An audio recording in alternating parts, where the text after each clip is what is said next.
Hey everybody, David R. Becker here with BeckerArt, and today I want to talk to you about creating spatter in your watercolor paintings. Spattering is one of my favorite things to do. I really like to give texture to certain things, and there's different ways. You wouldn't believe it, but there are different ways of putting spatter into your painting. So let me just go right to my tabletop here and show you what I'm talking about.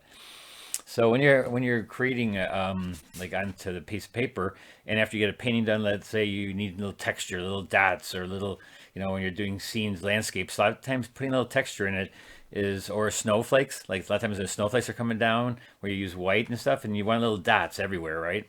A little texture. Where there's a way of doing it, and I've seen a lot of people that don't do it right, or they mess up their whole painting because they never practice how to spatter. So take a scrap sheet of paper for yourself, and there's many different tools, but brushes you can use, but they're all pretty much the same kind of idea. And so let me just start with just a regular round brush. And normally this is what I use, a round brush. And what you have to do is you have to realize how wet your brush is and how much pigment you're going to put in there, and then tap down, right? And so what I'm going to do here is I am going to I'm just going to go into black so you can actually see it. So I'm going to take a lot, and look at how watery it is. You make it pretty watery, because if you make it too thick, it won't spatter as well.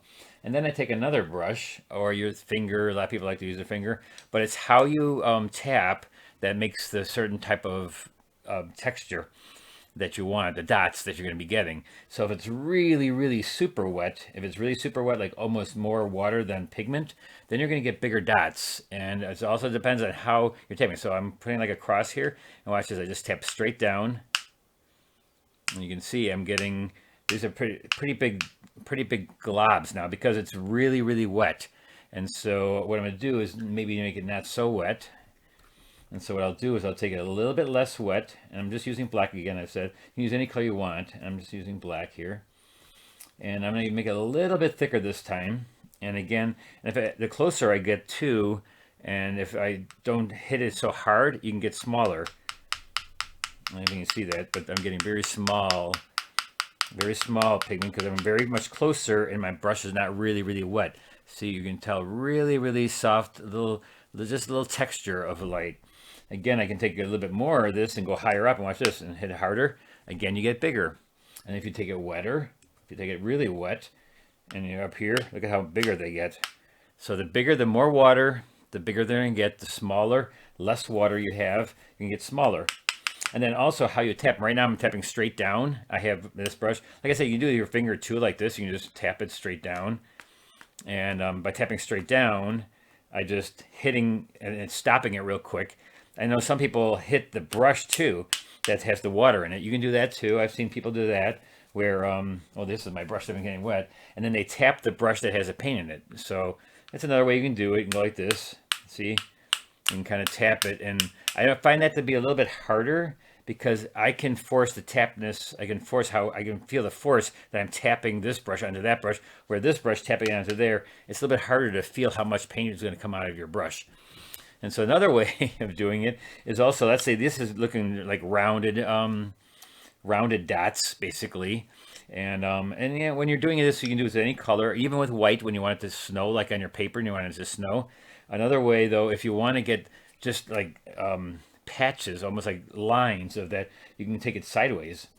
Let me do this with a different color so you can kind of tell. I'll just take a dark, maybe a alizarin here.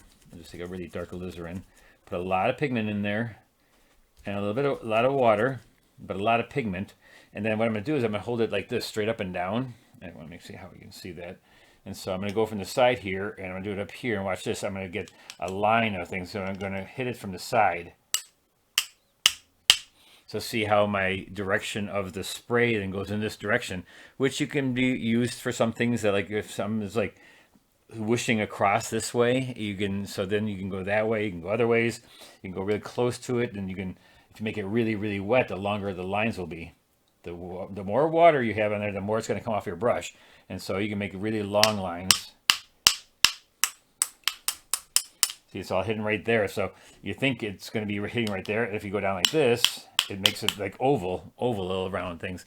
I mean, it seems so weird that I'm teaching you how to do spatter, but there's certain ways of doing it, and I've seen enough people ruin their paintings by doing it the wrong way, because they wanted round and they went like this, or they whip it too. I've seen some people do that where they whip the picture down like this with nothing tapping, and then just go like this, and then you get a line. See, if you're going to like that. So you tap it and you flick it. This is the flicking method. So if you want to make it look like there's a long line, that's how you can get a long line. I don't know what you could use that for, but maybe there's something in your picture that has that. But take your brush and practice your spatter, because there's so many different ways. And then, like, those are two just regular brushes. How about like this kind of brush where you can get lines and dots by just poking down? Not so much round dots, but texture. And so you can do that. But this also is good for tapping and getting texture also. Any brush is good for tapping straight down and making round. Now this one tends to be, if it's really wet and you tap it, it makes it a lot smaller. Look at this, it's more of a mist.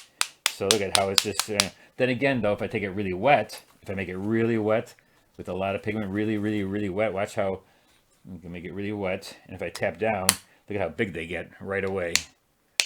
It gets really big, you know, a little bit bigger.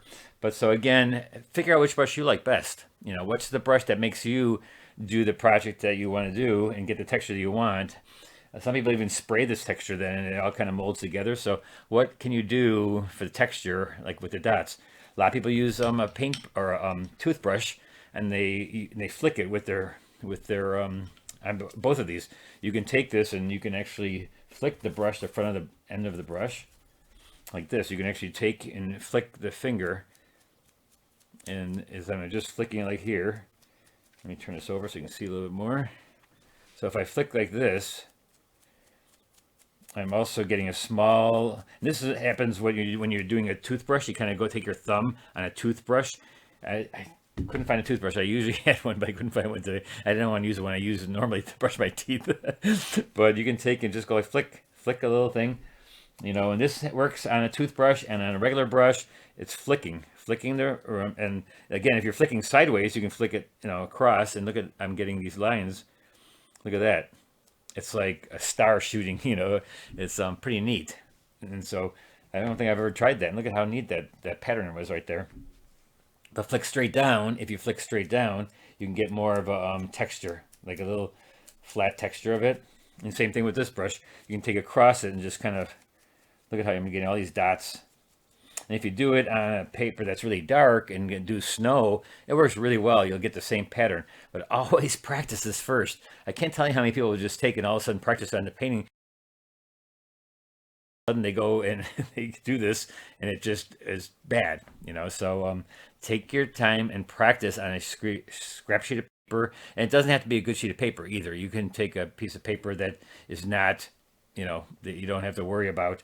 It's a cheap piece of paper. You don't have to work on good paper to see what kind of technique you can get on it. Or you can just do it on like a board, you know, a whiteboard, and then just clean it off. Or your palette. I've done it on my palette where I just do it right on my palette here, and you can get feel the same way. So hey, if you got a palette, go like this and just see what you're going to get for this texture. All right, very simple, you know.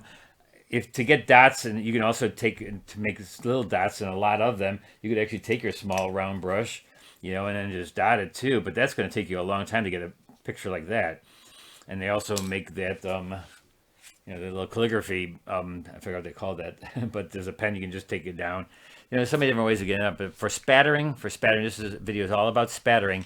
And spattering, what I want you to do is just practice it and hit downwards, across, you know, and maybe there's a different way that you know how to do it that's better than these two ways of doing it. So, and if you do, and I didn't cover it, let me know. Because this is basically what I do a lot of.